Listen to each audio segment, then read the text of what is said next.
Support for the FM show is brought to you by Manscaped, the best in men's below-the-waist grooming. Their products are precision-engineered tools for your family jewels, and Manscaped's Performance Package is the ultimate men's hygiene bundle. Join over 8 million men worldwide, including us three, who trust Manscaped with this exclusive offer for you, our loyal listeners and viewers.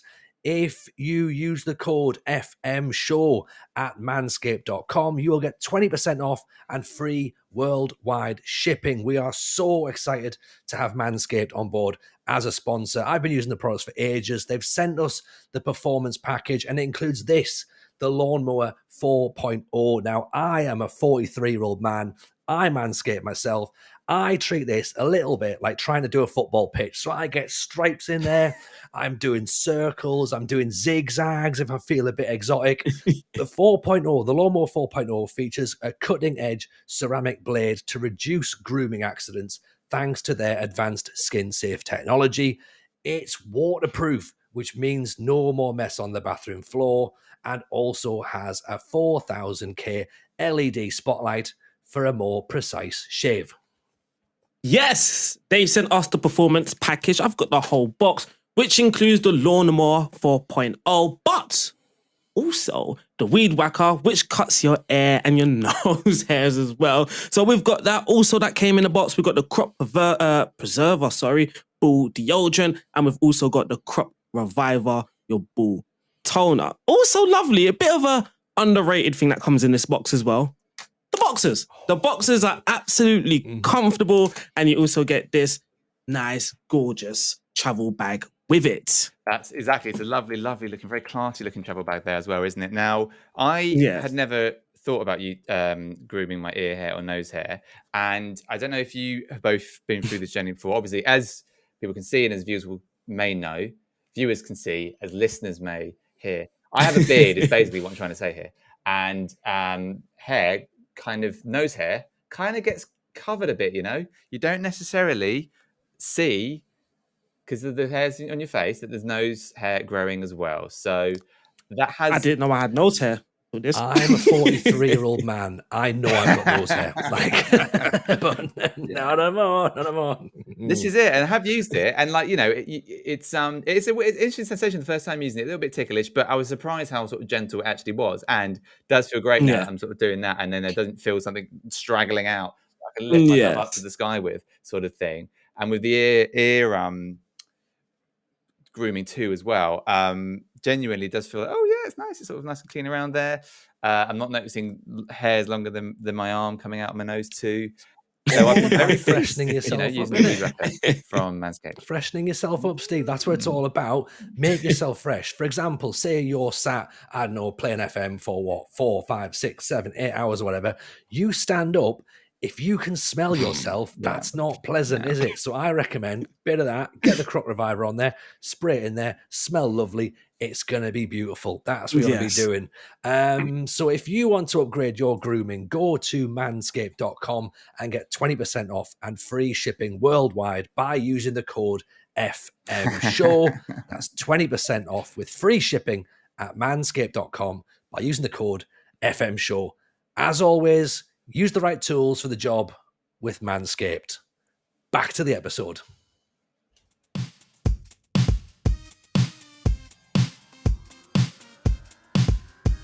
Hello, everyone. Welcome to the show. I am, of course, Tony Jameson, your host.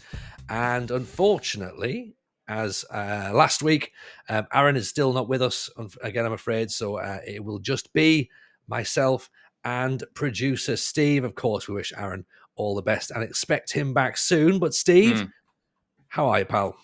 I'm very well. I'm very well. It's a very sunny day here on the day that we are recording where I am. And so sun is a thing that in certain parts of the world.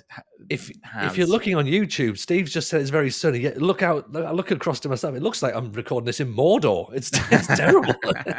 Grey and overcast up here in the north. Oh no! Well, in somewhere else in the sunlit uplands of in the south is pronounced. In the south, yes.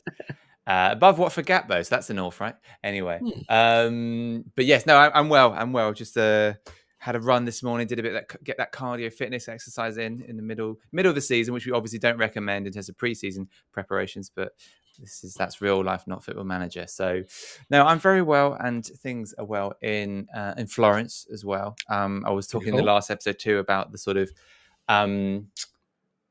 new joie de vivre that, you know, selling a bunch of old players and getting in young players has brought me, making it feel like a new save. And the sort of games that I've played since then, qualify for the Champions League, top the group, manage it perfectly. Because for those who have played, so Tony, there's a thing called the Champions League, and it's that's the league below the Premier League, right? Yeah, sure. Yeah. Okay, cool. Yeah, so you know it well, and you know Sunderland in it. That's the one, yeah. That's the one. Yeah. Perfect, always. Sometimes they're relegated from it, but anyway, you know. But so the Champions League, that's just teams that win a title. I'm guessing. Yeah, just those. No one else. Not like half of Europe or something competes in this thing. Kind of getting there, to be honest. Getting there. But anyway, for those who do the saves, you know, watching and listening for Champions League teams, what you want is to get the points you need to qualify soon as possible, right? So the final couple of games you can just rotate, because it's a big old fixture pile up, right? And that's pretty much what I've managed to do with this one. So I won the group with 12 points out of the 6 games. So less so my fifth game out of 6, but my 6th game I managed to rotate heavily and drew away to Porto, which is, you know, a decent sort of result, and got to see things. One thing that did actually occur to me as a question to you is what your feelings are about backup goalkeepers. Like in the situation where you know, for example, we're going to get to Banbridge and Tottenham and stuff in a second, but, you know, in the saves where there can be a conversation where the goalkeeper isn't also your backup goalkeeper, isn't also your assistant manager. Or on the turnstiles selling tickets. With gloves on. Makes the job very difficult. Well, yeah, you can't get the stubs out, can you? But anyway, in the scenarios where you can have a backup goalkeeper, what do you tend to try and do, you know, from the sort of grizzled veteran, the sort of Scott Carson at Man City currently, IRL vibe elsewhere? What's your favourite flavour? To be fair, I think I do tend to I tend to have either an older goalkeeper as the backup to just sort of be there because they've maybe been at the club when I've joined, and I've looked at when they're not good enough for me to be my first choice. I'll use them as the backup if I can buy a better one. Or it's a young kid. Like, get a youngster on there. They're probably not going to get some games, but they're in and around the first team squad. They're going to get those mentoring groups that are going to help, hopefully learning from the person who's in between the sticks. But I also want them to be ready to go. And if they're called upon, that shirt's up for grabs, Steve. Interesting. Yeah. Because it is, as you know, also IRL, there's a conversation been. I know I always promise to not do Arsenal chat, and Aaron's not even here, so it's my fault. This one, completely my fault. But it's relevant because in IRL in Premier League football, Arsenal manager Mikel Arteta has made a lot of news around the conversation around David Raya and Aaron Ramsdale being, you know, subbing goalkeepers as a notion, for example. And traditionally, people view there's a number one keeper, there's a backup, that's established. And when the backup keeper gets in for more than a couple of games in a row, they have taken over from the number one, right? But interesting, in the women's game, the Arsenal women's keepers, they swap around depending on opponents too. So there is precedent even within Arsenal as a wider football club for this. But I think that's we still see it that way, don't we? And actually, the coding within Football Manager too, I imagine probably still, if you're telling your number one, they're number one, and then they suddenly don't play for a few weeks, they're going to get upset, right? They are, and I think that if you can set player expectations, and of course that seems to be a thing that they are really championing in FM24, this more player interaction. I think if you can set expectations that both of your goalkeepers are rotation players, how that happens, I've got no idea. But if you could set those expectations, then technically they haven't really got much to argue with. But I do think...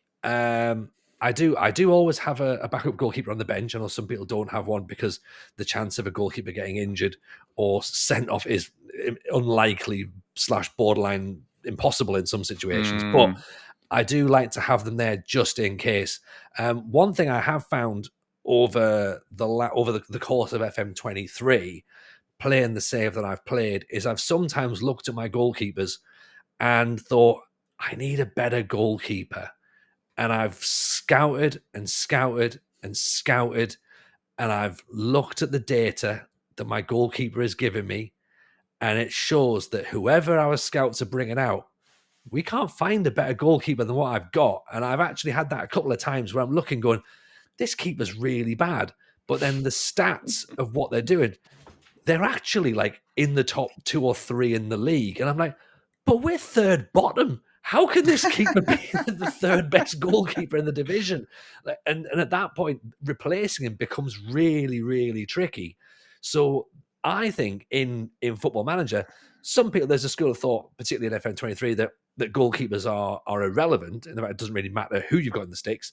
But for me, I'm very much a thinker of, there's some points to be won here. If I get a good goalkeeper in, that could be the difference between me, staying up or going down or maybe going into Europe, Yeah, 100%. And I am not against spending big on a big goalkeeper. Like when I was at Spurs, I had a goalkeeper in mind when I was at Leeds. So a few years prior, we saw a guy, actually, no, it was at Palace. There was a 15-year-old lad came into the game, a new gen, guy called Miles Hanley, came in at Stoke, and I looked at him, I thought, this guy's got a lot of potential, even at 15. You could tell that the game was going to upskill him really, really quickly, and that his potential ability looked like it was going to go in a proper good trajectory.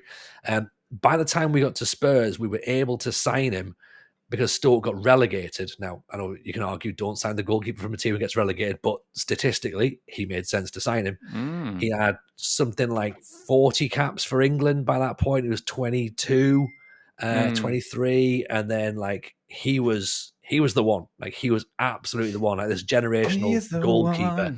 And I was like saying to all the chat, of course, on stream, I'm like, we have to get this guy. We've looked at this guy for years. The opportunity is now there.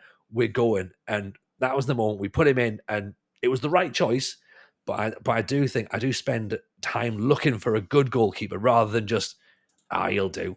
Because my question is here as well, specifically, is around whether if you get a brilliant young goalkeeper, 21, who's like, I don't know, 2 stars, do you just back them? That's kind of the thing, isn't it? Because I've got, with my Fiorentina say, I've got a guy called Alessandro Capacci.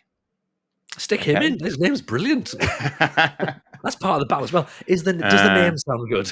Yeah, completely. So 22, 2 stars right now. Sweeper keeper support, which is actually again why this, not only does a keeper matter, the specific type of keeper you have also matters too, right? Sweeper keeper helps so much in terms of, and actually support versus defend as well helps so much in terms of the build up and what you can do, especially if you play a vertical tiki-taka or a control possession, right?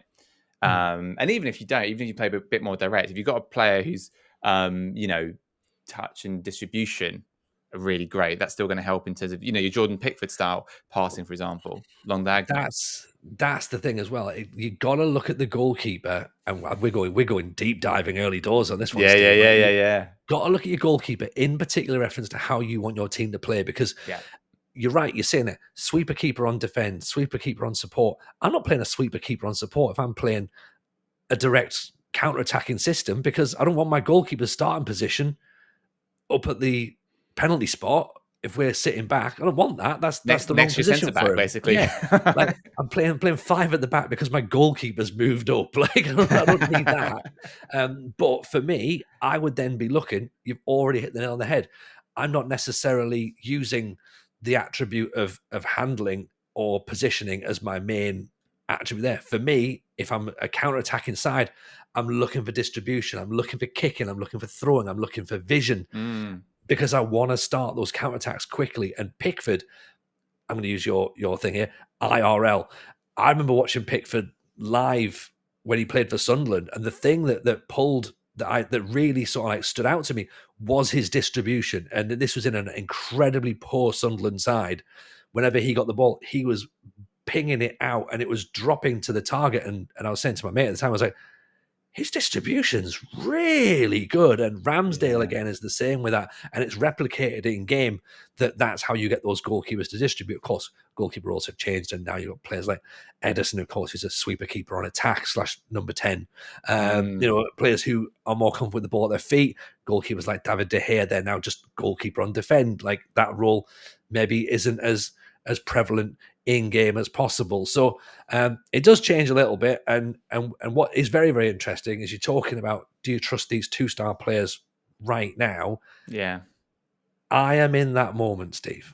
Okay, right. We spoke last stream about when we were at Spurs, and we left Spurs from FA Cup winners to return home to Banbridge. Okay, we're obviously doing this on stream, twitch.tv/Tony Jameson FM.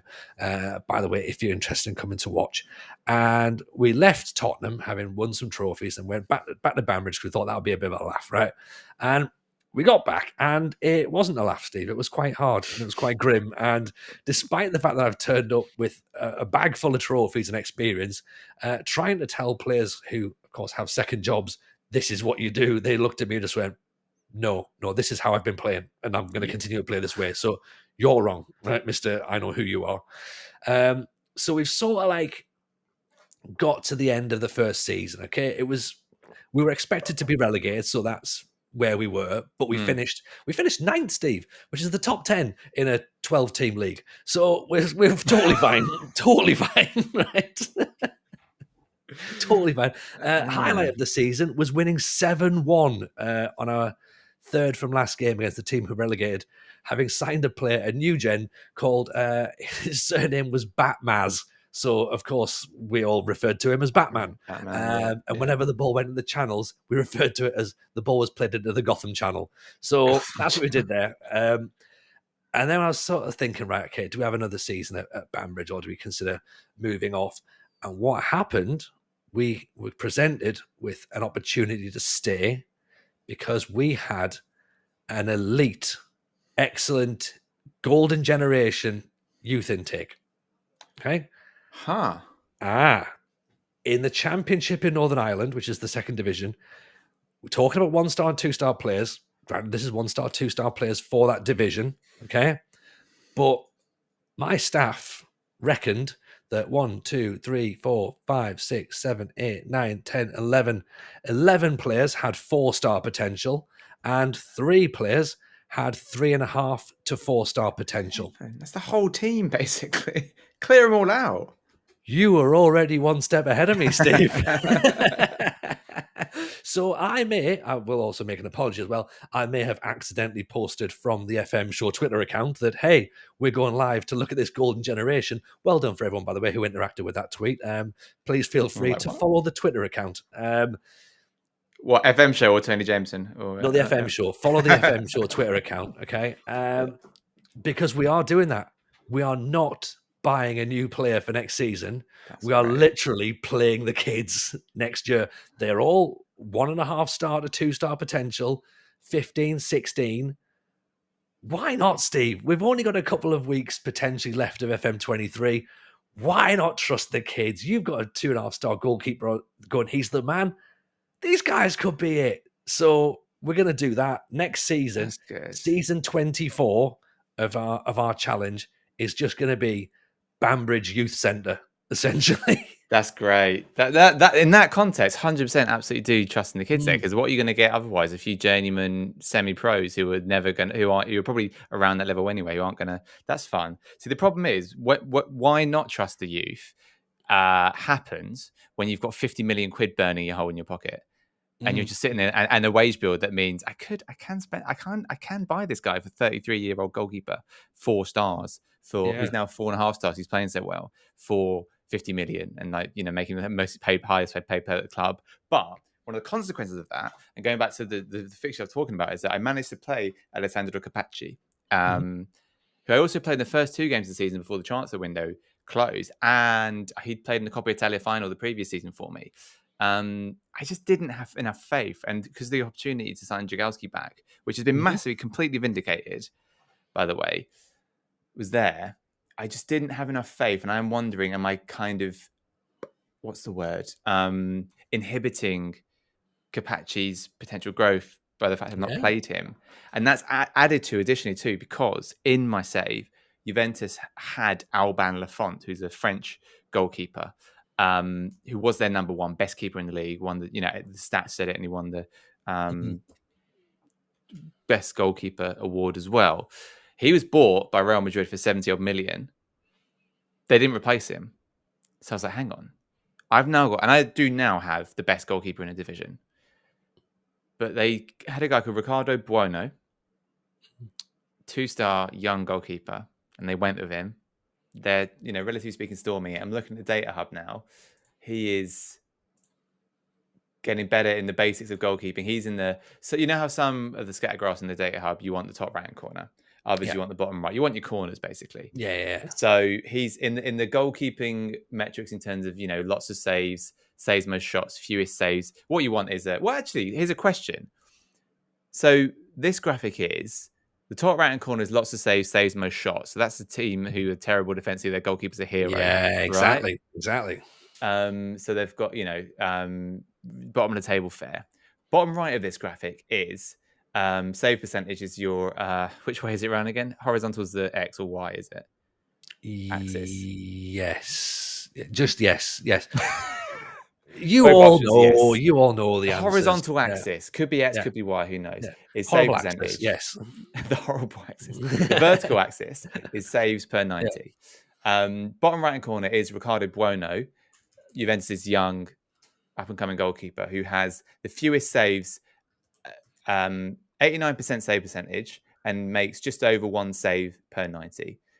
Now, is that because he's incredible, or is that because he's in a really good Juventus team? Well, that's the thing, isn't it? It's the whole. I always use it as I call it the Man City test. So looking for, you're not going to look for Man City defenders to tackle, are you? You're not going to look for Man City's goalkeeper to make saves. That's true. So what else can they do? Right, a defender's going to intercept. Okay, let's look at that. What's Ederson going to do? Ederson's going to spring me counterattack. So maybe I want my goalkeeper to look for assists. Maybe. And put it that way. And if you've got a goalkeeper who's going to be making loads of saves because they're in a team that's battling relegation. I'm sure that was the argument, wasn't it, when Liverpool signed Mignolet, I believe, was like, he makes the most saves in the league. It's like, because he faced the most shots in the league. Right? He also conceded 70 goals that season, but let's not look at that attribute. It's all about how you interpret the numbers, I suppose, isn't it, really? And what you find value in those numbers. Like some people might look and go, you know what? I just need a penalty save. And you can find, there are ways now in game, not necessarily with the vanilla skin. There are, certain views you can tweak within game, of course, in your spreadsheet and squad planners. You can look for all these attributes that aren't necessarily brought to your attention immediately, but are now available, and you can definitely hone in on the exact specifics that you want to look at. And I can imagine FM24 is going to be even more in depth. And if you can see those players who are sort of playing above average in the league for your positions, that's what you want. That's that sweet spot, isn't it? This is it. And it's actually, completely. And actually, too, this is really important in terms of what you were talking about earlier in terms of upgrading. When you're specifically upgrading rather than being like, I literally have a gap in my squad, anyone will do. Yeah. When you're upgrading stylistically and nothing else, that's really important too. It's like... I'm now looking, sorry, Tony, because I was partly going, have I made a massive mistake? Because not having faith in Alessandro Capacci. Okay? Looking at Ricardo Bueno, Juventus' current number one. And when you go to the player comparison, you get the sort of what do you call it? The sort of where the sort of the ideal player, the perfect player in all respects, has all the hexagons. Doesn't exist, obviously. But it's the further out to the edge, the better they are. The narrower in, the weaker they are. One of those graphics that FM does. Please do tell us if you know what that is called. That'd be great in the comments. And Capacci's better than him. This is my point, isn't it? This is my point. You sit there. I've got two keepers who are better than Juventus' keeper. Yeah. So you don't need a goalkeeper. He's a 2-star goalkeeper, and he's already better than a 3 or a 4-star goalkeeper. Well, no. Ricardo Bueno is also 2-star. The point is that Juventus had faith. I didn't have faith. We're conditioned to look just at the stars. Never in normal life, look at the stars. In FM, don't look at the stars. Right? You know, just trust your instincts. I think, Steve. It's But Dragowski is awesome. That's the thing. He's also made my team demonstrably the best defense. So I sound like I'm full of regrets, but I suppose it's more the kind of like future-proofing thing, isn't it? Because I've got Dragowski now he's 33, so let's just say 3 seasons, sake of argument. Am I going to keep Capacci for that long, or do I sell him 50 million? I don't know. Well, you've now already got a time cap on it. You've got 3 seasons to find someone as good to do what he can do, and that now puts pressure on you because everyone you're going to look at is going to be different. It's not going to be the same goalkeeper. It's not going to be the same player. It's not going to be the same striker. It's not going to be the same fullback. And you're like, right, does that mean I've got to change the way I play in the next 3 years? Right. If I change one thing, is that going to affect everything? Or can I get away just changing one little piece of the puzzle? Like, you know, if I changed, for example, I changed a target forward to a complete forward, that really enhanced my tactic. Did it? At one point. Oh, when I was at Celtic, I changed it to complete forward, and the guy that I brought in, he just embodied the tactic. He was perfect, right? But then when I went to a new club, I couldn't find a player that could do exactly what he did. So I was like, right, I'm gonna have to tweak that. But in my head, I'm still thinking it's the same player, like because I'm already looking, going, right, what change? If I change that, well, do I need to change 2 other roles? Like. And it was just that little piece. Sometimes the stars align perfectly and everything's just there. But there are moments when you go, right, if I tweak one thing, does it all come down? And you've now got the egg timers turned over, Steve. You've got 3 years to figure this one out. There you go. This is very much the kind of Sorry, like I wasn't quite aware to bring the mood down at that point. But it's very much like in FM context, first world problems, right? I've got 2 incredible goalkeepers. And actually, the thing about it too is that, you know, we were just mentioning playing time expectations. They're well set. He's set as a backup, so he knows that's what it's going to be. It's just a question of like how I then develop him. He's actually agree time is backup is actually his emergency backup, so maybe that's where he might be upset. But like, I can see the potential, and I'm just there being like, am I going to let it wither on the vine rather than, you know? But it's another episode, isn't it? Of I suppose we've sort of teased it a little bit of when do you cut players? When do you bring the next generation through? You know, when do you just go, you know what? Time's up. Move him on. Does it go with selling well? Does it go with players' attributes, statistics, change of philosophy? Like it's all interlinked, isn't it? And I think there's everyone's got their thoughts, and this is one of those ones we could debate all day and longer. Yes, so absolutely. Of course, please feel free to give us your thoughts, because otherwise, this is an episode that's going to be like 5 hours long. Okay, yeah.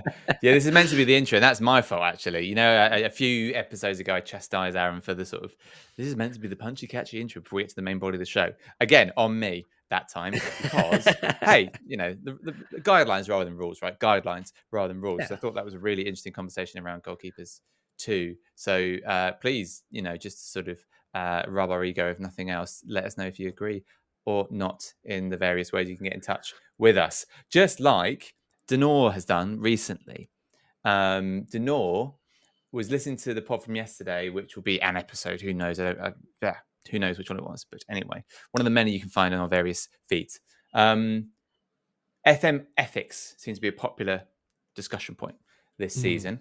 Denor themselves has always been about playing how you want, because it's a single player game. It's, you know, who are you really harming in your own little universe?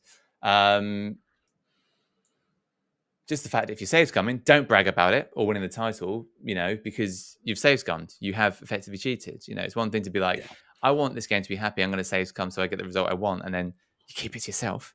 I'm not sure that's the ethical lesson we want to be coming out of this, though. But bragging about it is definitely worse. Denor's question too is about crashes. So if you have crashes, you didn't save in time. Mm-hmm. Is that really saves coming? Arguably not. That sort of thing. No. What if it's crashed? I'd say not. No. That's technology. You're at the whims of technology at that point. Like, if the floodlights go out in real football, they they have to replay the match. They can't just go, soz.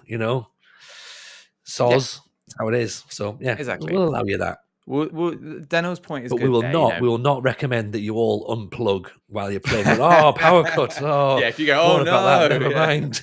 Yeah. We see you.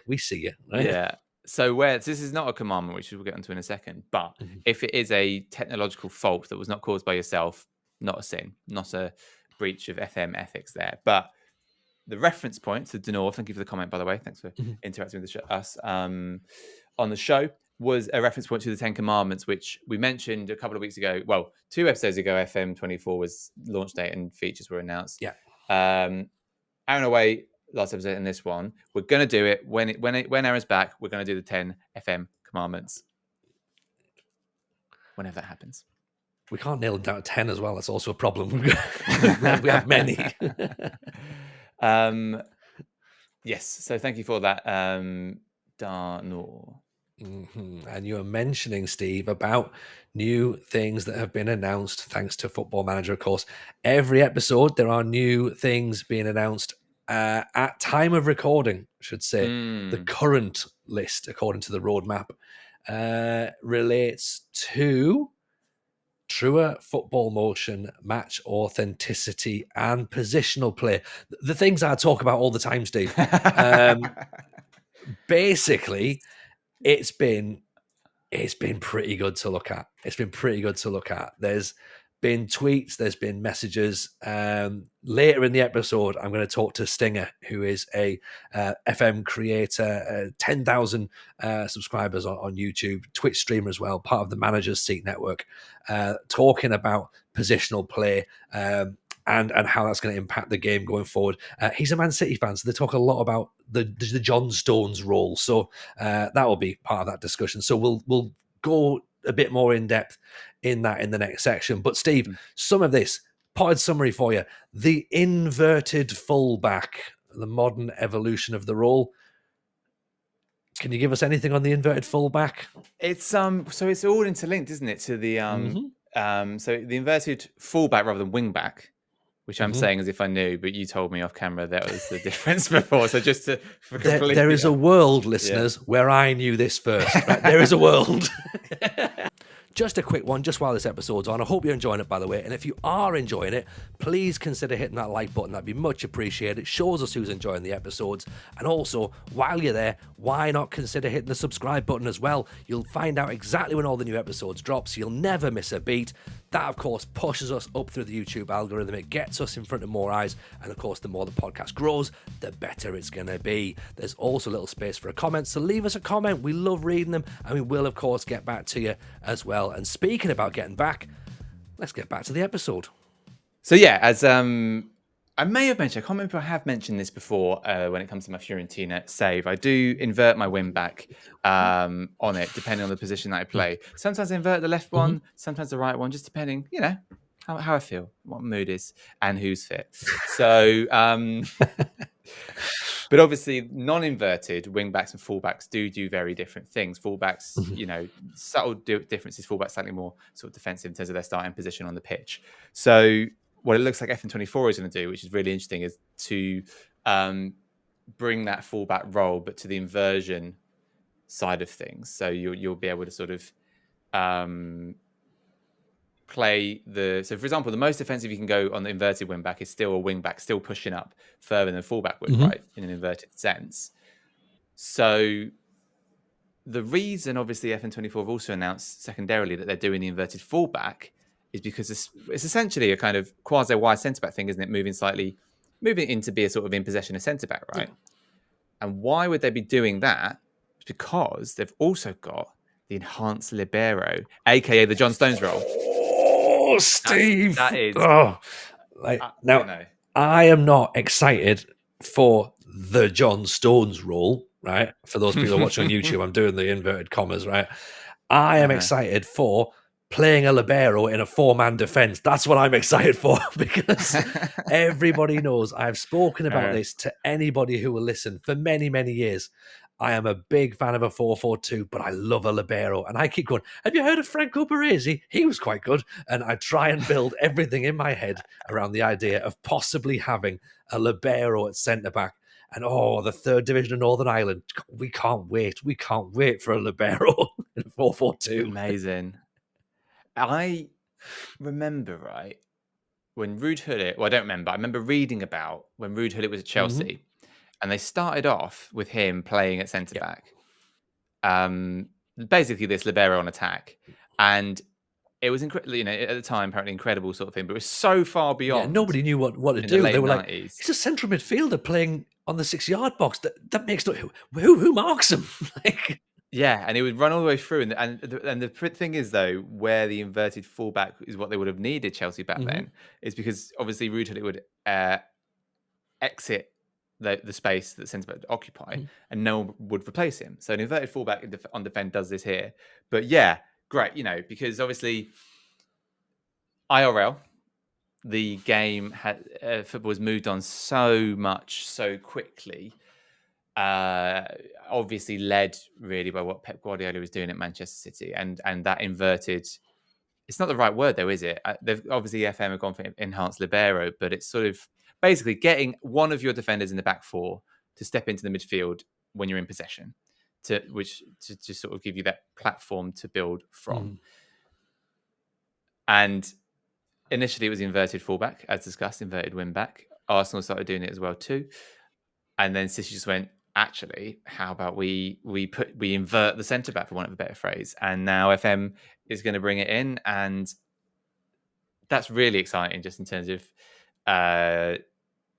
offering that third option of where you take one of your defenders to put into the midfield, basically. So that, in terms of the announcements that we've had since we last recorded, is the one that really made me go, made my eyes pop. It certainly allows you a chance to play the game in a much different way than there's previously been available on game, and obviously it's something that myself and Stinger get into quite in depth, because he's massive on like the tactical side of stuff, like Arron is. So he was like saying, right, this is how you do these sorts of things, this is what it'll bring to the game. So keep your eyes peeled for later on in the show for that, and we'll go proper deep dive, Steve, because this isn't really for us, is it? I can mention the fact the graphics look a bit nicer, and that's sort of where I went, because I was reading the blog, and one word that came out to me, and we debated this back and forth. I saw the words motion matching in combination with inverse kinematics, and I just wrote to you going, yep. And that was as much as I've got on that. I expressed myself differently before, more diplomatically. I'm slightly confused as to what that means, would be my honest appraisal of that. But I'm sure over time it's going to be elaborated and elucidated. Absolutely. And of course, do remember to keep your eyes on the Football Manager blog, which will of course give us more information as we lead up towards launch day. And if you want information, you can come to us. We've already advertised the Twitter feed. Sometimes it has my stream schedule attached to it by accident. You can, of course, follow us on Twitter. It's the FM Show Pod on all of our social media: Twitter, TikTok, Instagram, Facebook, YouTube. We do, of course, have the Discord as well. The link is in the description below. Come and join us. There's loads of good things going on down there, particularly when we're going to be talking more about tactics and hyping up FM24. You can send us emails, Steve, to the FM Show Pod. That is the FM Show Pod at gmail.com. And if that's not enough, Steve, we also have a Patreon. Now, for those of you who maybe don't know what Patreon is a way of supporting us as a podcast if you can afford it, okay? If you can afford it, you can sign up to become a member of our FM Show Squad, where you get exclusive bonus content, you get an extra episode, you also get a private Discord channel, and you get early access, 24 hours early access to the weekly episode, both audio and video. So you get that before they go public on YouTube and Spotify. To sign up to Patreon, visit patreon.com/the FM Show Pod to become a squad member. And obviously, we appreciate everybody who has already done so. Your support means the world to us. Now, we've sort of hyped it up a little bit already, Steve. We've tried to work out all this new stuff that's going to be in FM24. Let's have a chat with Stinger. He's going to strip it down and explain it to me in a way that I understand and that all of our listeners are going to understand as well. Here's Stinger. Joining me right now, we have got streamer, YouTuber, part of the manager's seat, Stinger. Welcome in, pal. How are you? TJ, how's it going, mate? Very good indeed, man. It's always a pleasure to have you on. Obviously, making your FM show debut. Yeah, here we go. Figured we'd bring you in to talk about the recent announcements, features, FM24, and it seems like it's stuff that's sort of very, very prevalent in your world, particularly with the way that you make your content and the way that you sort of position yourself, I suppose, really, as a bit of a tactical supremo. I wouldn't use that word, supremo. I'm well aware that Arron's having some time off, so you've went to Pound Stretcher and got these Pound Stretcher version of RDF to fill in for this section. But yeah, that's the side of the game I love, and that's what I like to focus on. So this week's features was, well, it's electric. I saw it. I was as you were, and everyone else was, uber excited. I think excited is an understatement, Stinger. I think that people were maybe sort of like about a 6, like in terms of like the hype levels. I think people were like a 6, maybe going, yeah, okay, 24 sounds pretty good. And then they went, okay, here's what we've got. So we've got truer football motion, match authenticity, positional play, and set pieces. And all of a sudden that went from a 6 to hello, we're 9 o'clocks and we're now hitting 10s. So if we break it down, try and explain this to me as if I can understand this, because some of the words I've seen on the blog just really confuse me, to be honest. But we'll start from the top. Let's go with this truer football motion and positional play. Let's talk about that then. What's got your vibe going for this? Well, truer football motion, right? I mean, that's just funky words put together. But what we're looking at is positional play, right? So what we're all doing when we're creating tactics, especially if we're trying to recreate. I mean, what they've done on the blog for people, I'm guessing the blog will be in the description. Got the blog in the description. Yeah, the View City, which obviously for me is great because that's my team. But I understand why the View City, because they are the epitome of a team that moves, positional play, all that jazz, and not being rigid to a formation. So what it looks like to me is what they've brought in is the positional play and the motion. Players will interchange a lot easier. And what you see in real life football, we should be then able to implement into the game, which those clips in the blog show, and we'll get to the John Stones thing. But what it's going to do is, in theory, what people have been asking for years is attacking with a 5, but defending with a 3.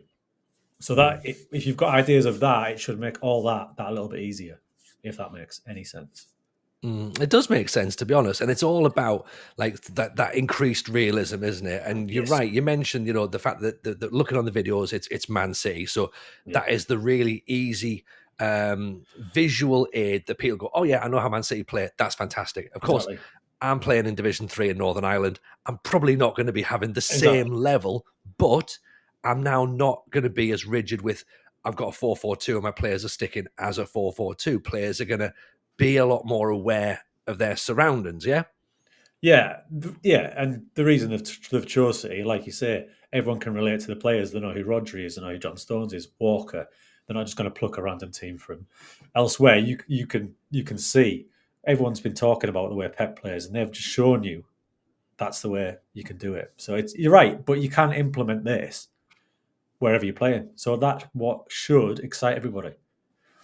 Absolutely. And then, of course, with that, you're mentioning player names straight away. And it's not just player names anymore. Player names are now player roles. It used to be the Claude Makelele role. It's now, John Stones has got his own role. Phil Foden's almost got his own role. Jack Clark at Sunderland might as well have his own role. But, talk to us about this then, this the John Stones role, because I've got visions, Stinger. I've got visions. Myself and RDF, Arron have done it as well. There's a few of those guys on YouTube who like to tactic it up, try and recreate Pep. We tried everything. There was all sorts of different versions. You tried to have a halfback doing the Stones role, an anchorman, an inverted wing back. None of them were true. But if you look at the clip that we've been shown, now we have a libero that you can stick in a back four rather than a 5 or 3, whichever way you look at it. So having that libero in a 4 just means he'll move on up into that defensive midfield strata and he'll sit there.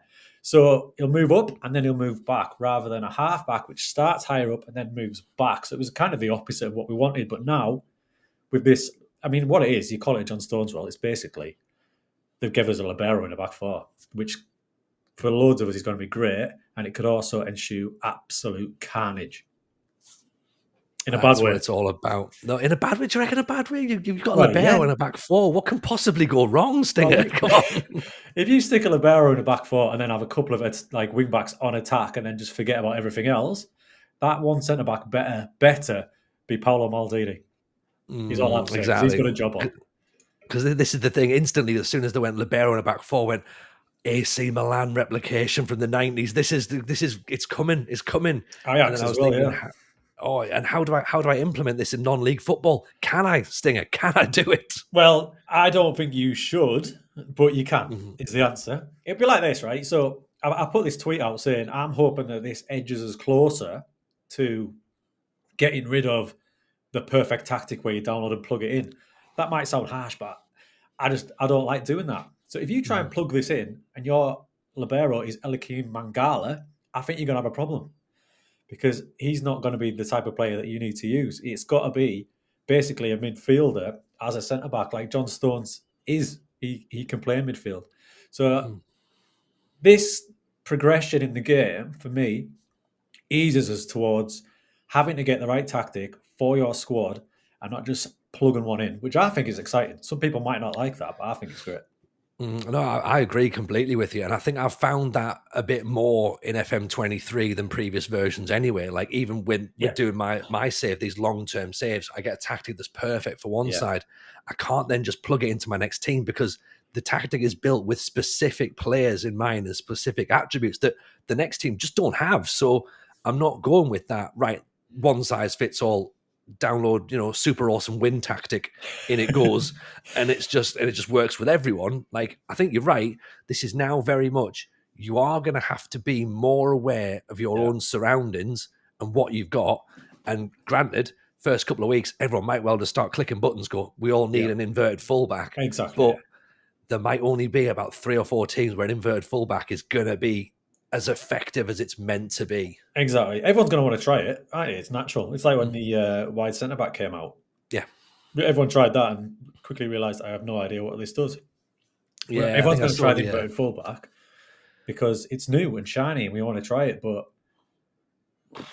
you've got to have the right player. You've got to have the right player. And I'm a bit annoyed that you used the title of my next video. Super amazing. But yeah, fair play, they serve a purpose. Some people get ideas off them. But what I'm saying is you're going to have to think about it now when you've got your squad. And if you want to play one of these tactic videos that comes out and use that, you're going to have to bring in the players for that. So is the era of plug and play dead? I don't think it is, but it's getting closer.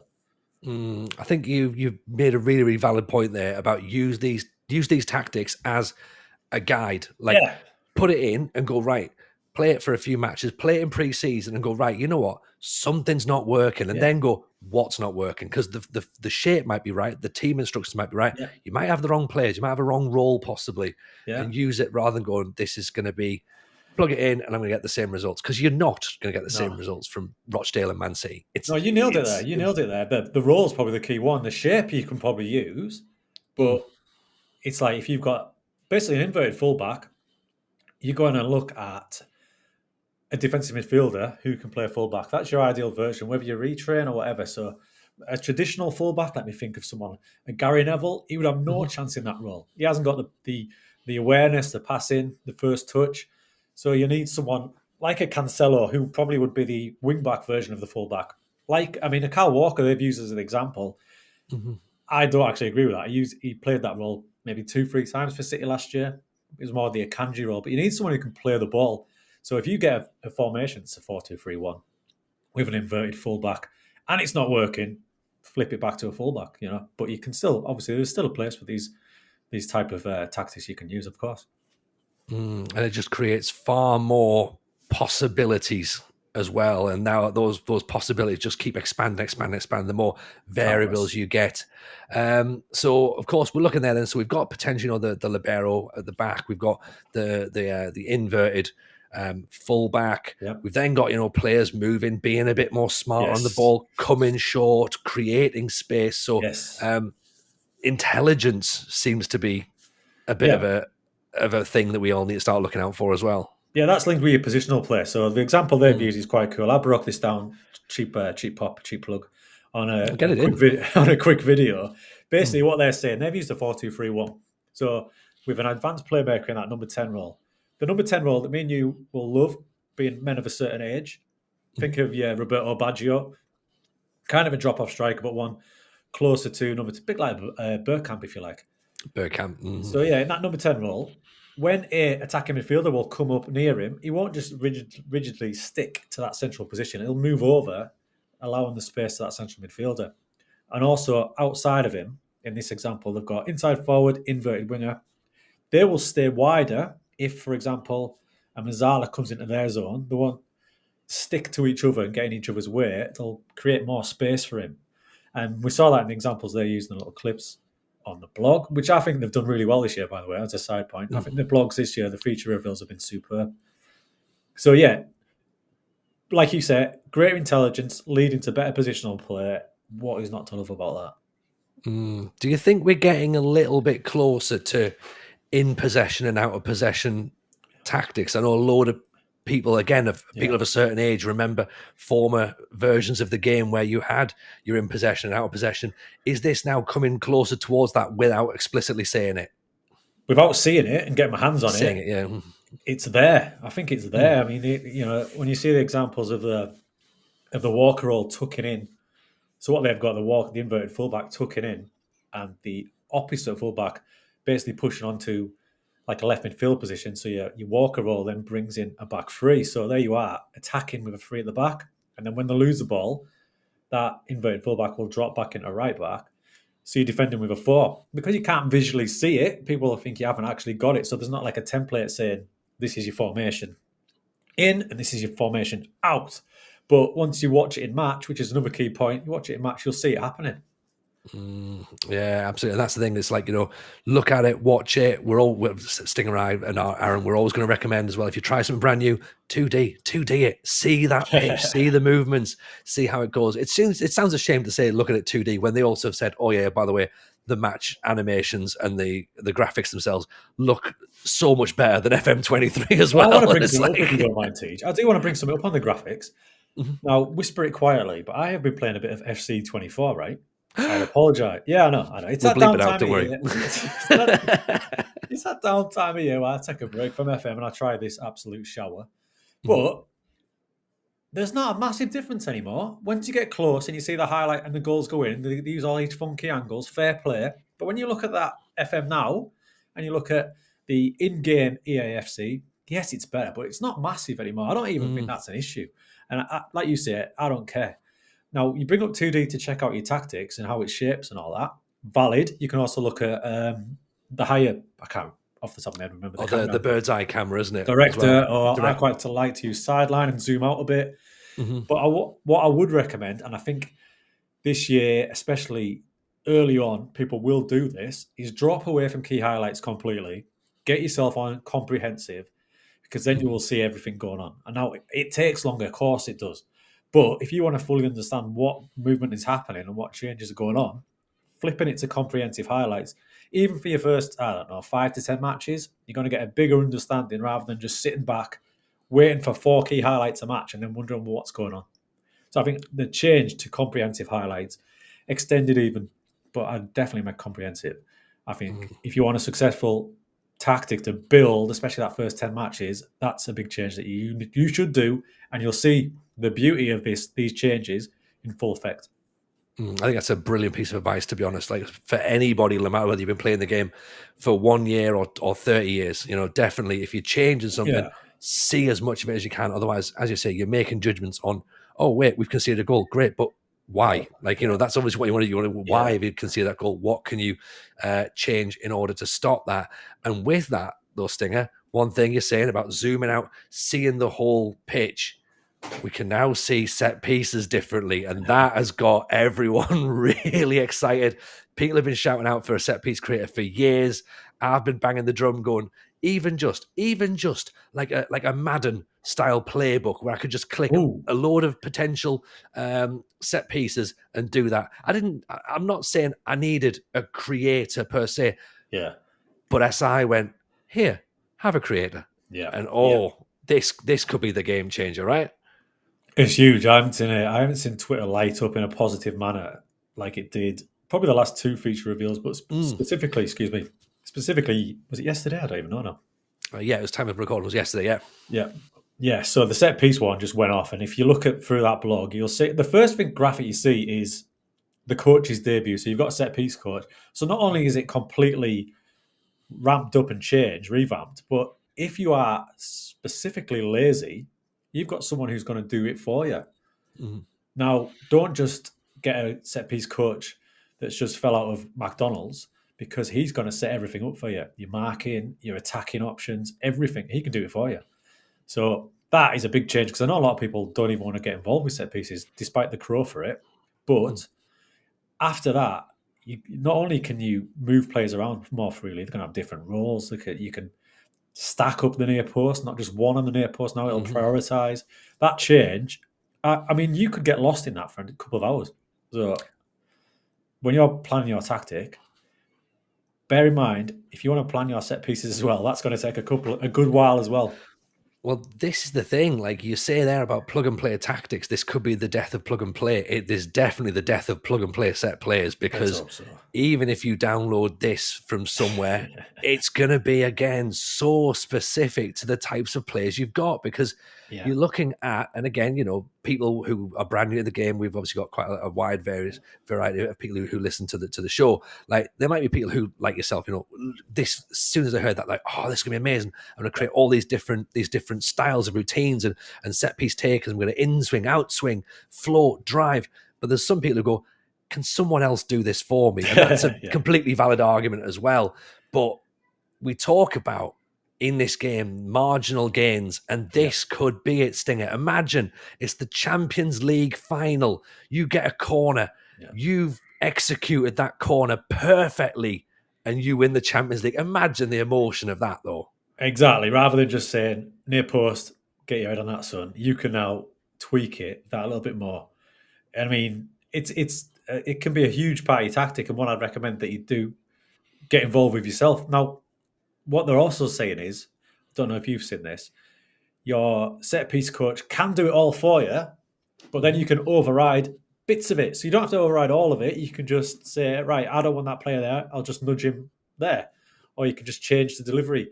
And now, this was in prior ones where you can have more than one setup. So let's take a throw, for example. You can long throw it or you can short throw it, but you can now dictate the frequency of how often those set pieces rotate. So you could have it every other rotation, or we'll have to have a look, get our hands on it and see fully what you can do, but you can rotate them. So you can have more than one routine. And I think that's a great point. It's not just your corners and your free kicks. It is things like your throw-ins as well. So you could set up, I mean, let's use the example. If you get a Rory Delap in there, you can set your play perfectly, or you can, we've said before, there's so many moments where you throw in, go straight to the opposition and you concede from it. Well, all of a sudden we can now have a little bit more control over that. And we're saying about scoring set plays, it's also got the other shoe on the other foot where I'm conceding set pieces again. You've got to be a little bit more clued up and watching what's happening. And Nick Madden will have that flashing neon sign above his head that says, risk and reward and play the match that's in front of you. Rather than being passive, it's being active, isn't it? Well, yeah, and throw-in specifically, they've got them for different areas of the pitch now. So you've got to go, I mean, just looking through the blog as we speak, you've got defensive, middle, and attacking third. So it's not just defense and attack now. And then when you get there, you've got the option of a short throw where you're going to try and work it into the box, or the longer throw. So the options are all there now. And I think defensively, if you look at it, you're going to have a couple of choices now. You can have a zonal mark, player mark, and the one that's probably got my attention most is hybrid, so a combination of the two. But again, we can do that now. But your set piece coach, if you get a good one, can assign all that, and then you can tweak it if you need to. But if he's a good coach, he's going to assign the best headers to the best mark and the best markers to the biggest threats. So that's going to take. I mean, when I was doing set pieces, it was all about the attacking side. Don't know about you. Yeah, I found the defense side a right chore. So my aim is to get the best set piece coach I can and let him do the defensive stuff. Yeah, and then tweak it around it as and if when needed. you need. Yeah. Keywords I've just seen here as well that have popped up and really shine for me. Talking about throw-ins there, you get the option to retain possession or work the line. We can properly time waste now as well. Yes. This is get the ball in the corner and just get yourself shielded over it. That's what I want. City again. If you watch a City match and they've got one goal up and it's any time from 88, Haaland is in the corner and they give him the ball because he's 9'7" and he just shields it and he loves it. So looks like you will be able to do that if you can select the players you want to do that. That's class. Yeah, and as well, it's also saying about penalties as well. You can change players who've obviously already missed. This sort of already prompting you essentially to go like, right, if someone's already missed a penalty, I know there's a little bit of that in game right now, but it does of course change all those pressure situations. And genuinely, the data. I've said there's data hub as well on like how set pieces are scored against you. This is for me, if you're right, Stinger. For me, like you say there, Twitter went wild for it. I think this is the absolute game changer. Yeah, well, the one I really like is they've got roles within the game included for your set piece. So now you've got recovery defender. Now that is brilliant. You can set someone to be the recovery defender. So immediately I think the fastest player you've got, right? Yeah, especially if you've chucked a load of players up. Ideal world, you're looking at the fastest player you got with the best marking, the best decisions. But you can have a recovery defender, creators. These are the key roles outside of just your taker. Your aerial threats are obviously your big lads. Your box threat, so maybe you're looking for a striker with off-the-ball movement, and then you've got your recovery defenders and creators. I think that's absolute class. It's going to be so much fun. And then we haven't even mentioned about the fact you can volley the ball into the ground now and it bounces up. That's just a nice little... that is the sort of feature that if someone new to FM saw that, they'd be like, and you're excited about that? That'd take a while to explain. Absolutely we are. Stinger, honestly, like fantastic chatting to you. I think you've properly explained that to all of us. Superb. You can sound excited. I'm getting that already. So if people are excited to see more of your stuff, where can we find you? What do you want to plug? What do you want to plug? You make it sound like I've got quite the catalogue. Well, basically, most of my unique stuff now is on my Coalition. Sounds like the New World Order for you wrestling fans. On the Manager's Seat channel on YouTube. That's with the legendary Llama, with his buttery tones, and JDFM, the Welsh Prince. So we put all our stuff on there. I've got my own YouTube channel as well, which will have my main save this year, and I'll do an old school Let's Play. That's going to be on there. And we'll be back on Twitch in a couple of weeks as well. Fantastic. Lovely. Links, of course, all those in the description. Stinger, I'm sure we'll get you back on during the FM24 cycle. But for now, appreciate you popping down, pal. My pleasure. Thank you for having me.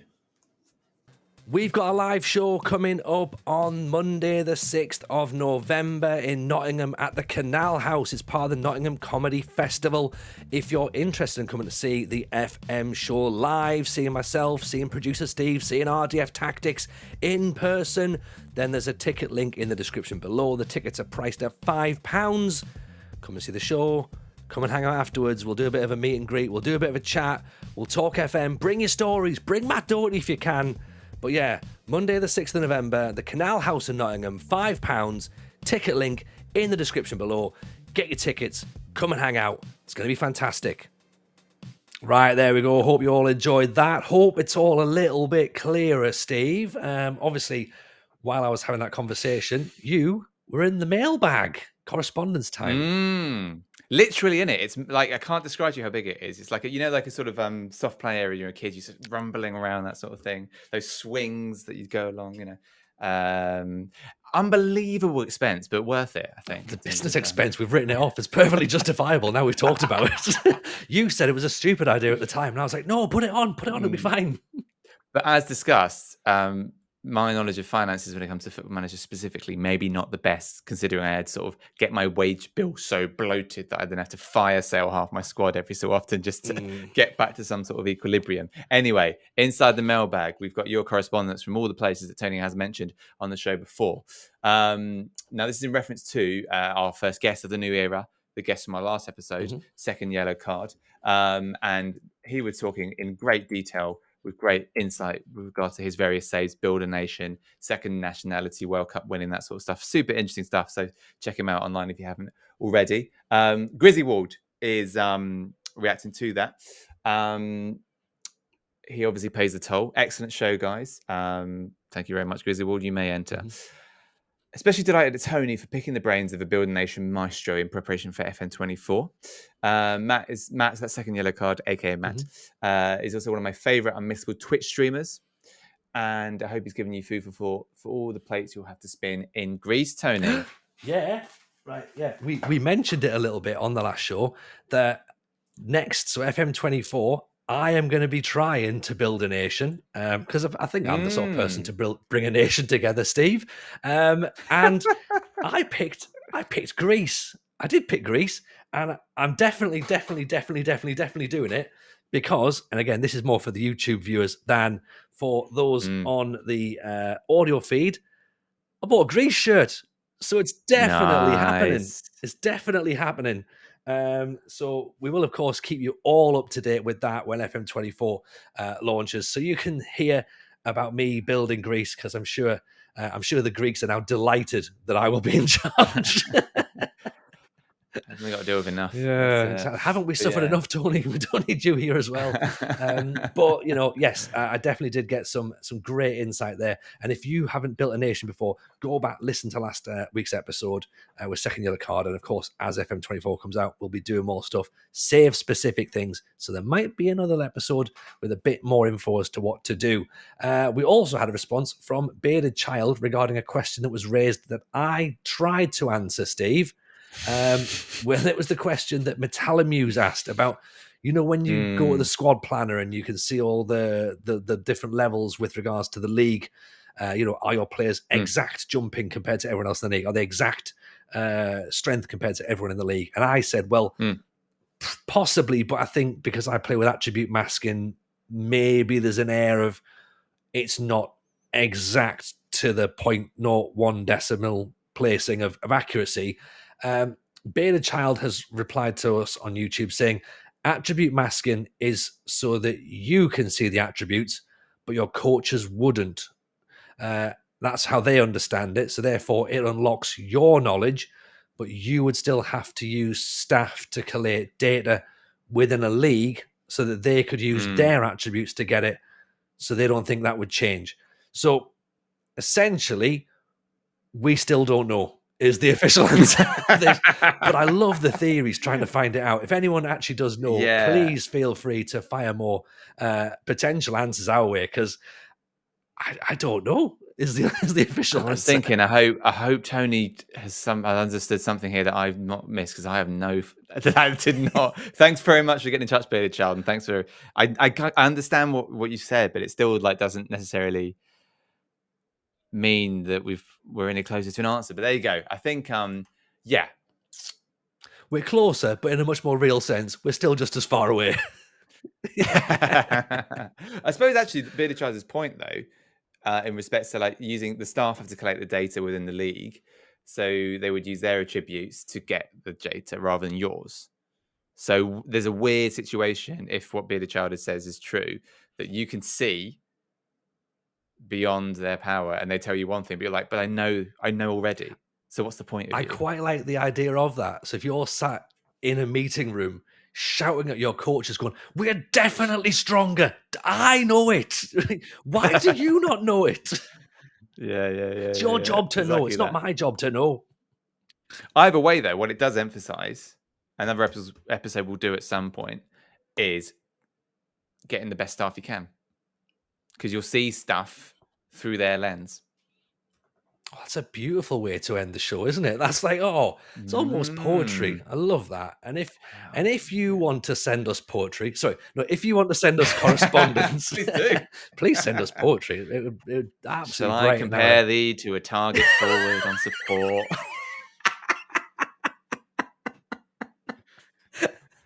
Thou art have higher technical ability and faster pace. If you can play custom tick-attacker around you whilst all those others are playing fluid direct counterattack, you'll be a damn it, Segundo Volante, then you'll my be son. a football manager, my son.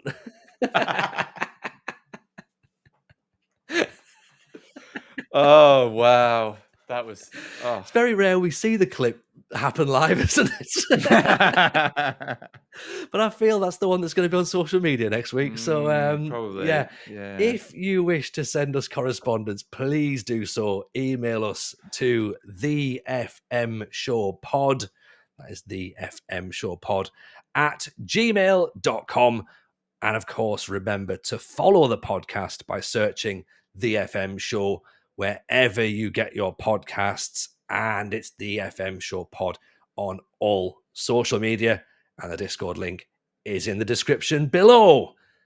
And that was episode 11 of the FM Show, hosted by myself, Tony Jameson. Our guest was Stinger.